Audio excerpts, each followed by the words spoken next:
Oh, goody. All right, what is up, everybody? Zombies here again. Today we are back with part 2 of our guide for the new Chi event here in Mercenaries. So the first bounty here, task that we're going to be doing is task number 3. And for this one, the task is destroying the heroic Mad Bomber without doing any damage. So this one's actually easier than I thought it would be. And all you really have to do, you can have any farming comp you want to farm through this. I use Cyrella, Cariel, and Natalie, so a little bit more of a budget comp, but you could do fire, you could do really whatever you want, because these characters you're going up against are only level 20 on the heroic, so they're not too bad. But the characters you are going to want for the boss here are going to be Cariel, Cornelius, and Anacondra. So I didn't really change my equipment here. It didn't really matter what equip you have on Anacondra. Cornelius, I did like having the less damage. Hold the front, healing more health is also a viable option.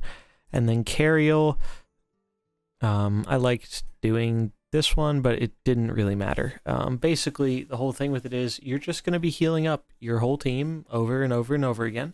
And eventually the Mad Bombers will end up dying to their own bombs. There are 2 summons that they do spawn in with, and when those summons do die, it will deal 30 damage twice, respectively, so 60 total, so that's kind of the only thing you have to watch out for. The reason we are doing 2 reds and a green is because both Mad Bombers are green, so not having any blues prevents them from dealing more damage with critical hits. If you enjoy this type of content, do remember to like and subscribe. Really does a ton to help out the channel and keep the Mercs videos coming. So without further ado, let's get into this bounty.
And we have made it to the Mad Bomber bounty. Now this is one of the few where I will have the boss fight sped up, as we aren't really doing any strategy that is particularly difficult or noteworthy.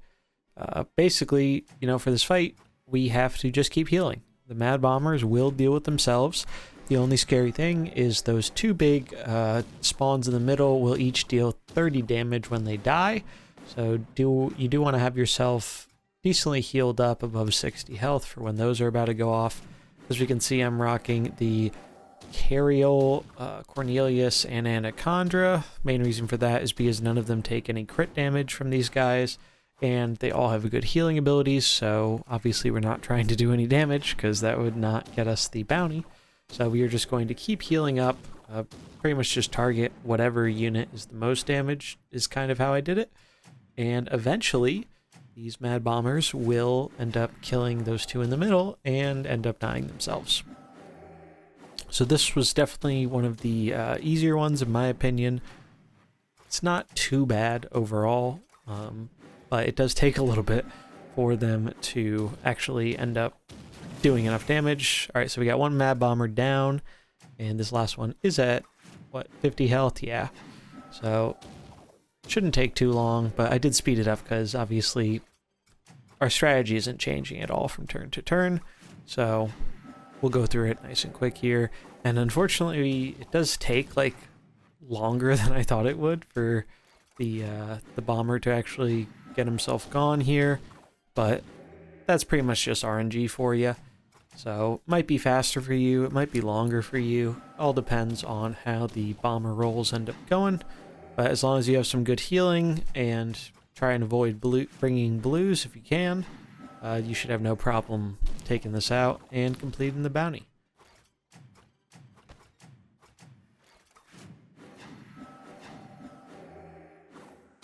And he's finally gone. So with that, we will get our reward. Task 3 for the Chi-Ji event is complete.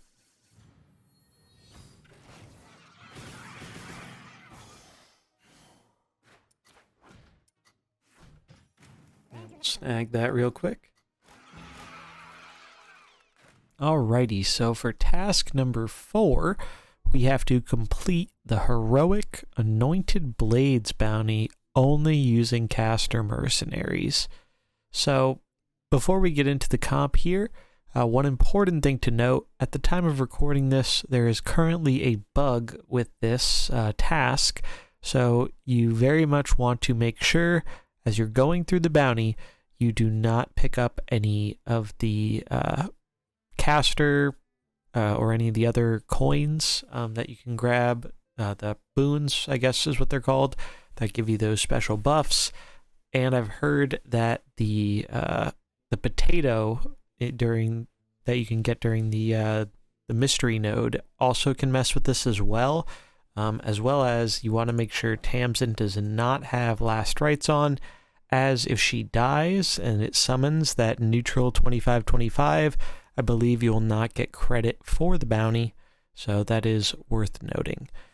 Basically for this one, we are using a holy comp here to clear through the bounties, regular fights. So we are using Anduin with Harmonic Mallet, Velen with Tome of Inspiration, and Zyrella with Radiant Wand. And then once we get to the boss fight itself, we are using Natalie with Splinter of Nordrasil, Vol'jin with Ring of Haste, and Tamsin with Shadow Rune.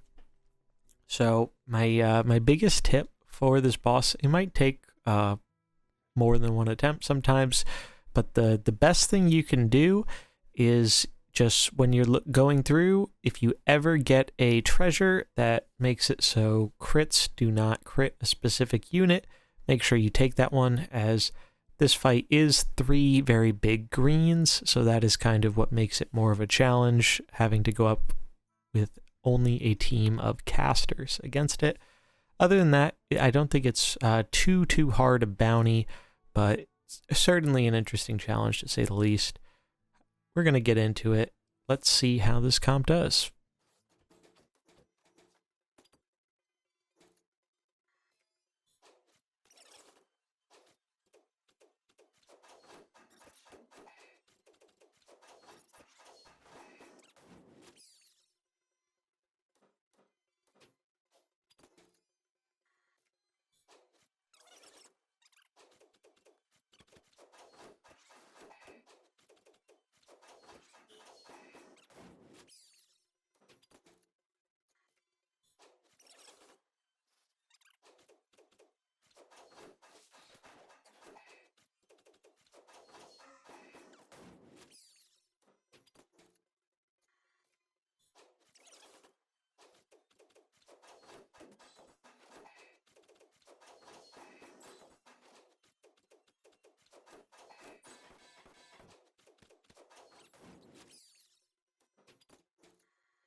Alright, so we're into the bounty here.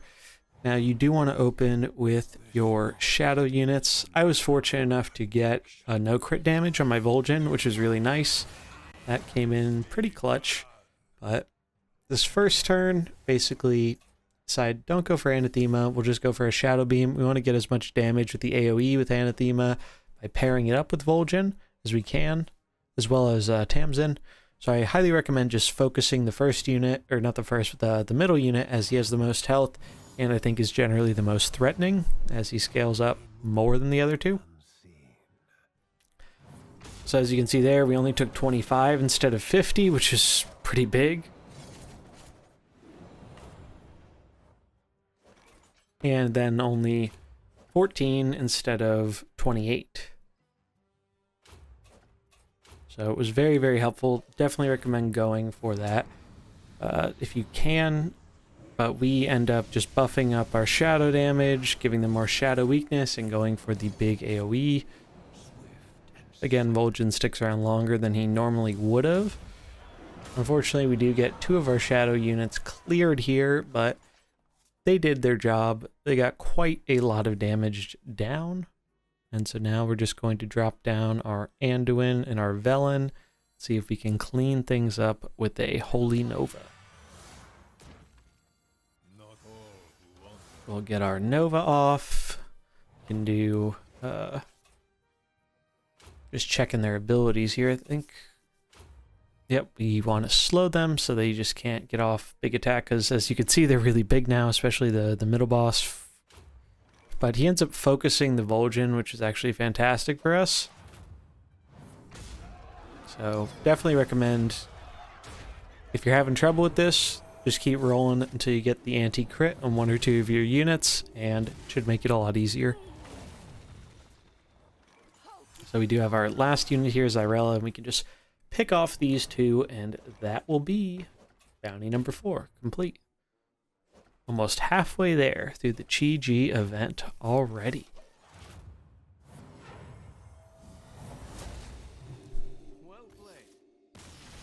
And we will get our reward here. I have changed my mind on the pace I want to put these up, so it's actually going to be 2 of these today, and 2 more tomorrow, and the final Chi-Ji one will be going up on Thursday, if everything goes according to plan. So we'll just grab our reward here, some nice Chi-Ji and Zen coins, and we will be on our way. So if you enjoyed it, thanks for watching. Remember to like and subscribe, and I'll catch you in the next one. Peace.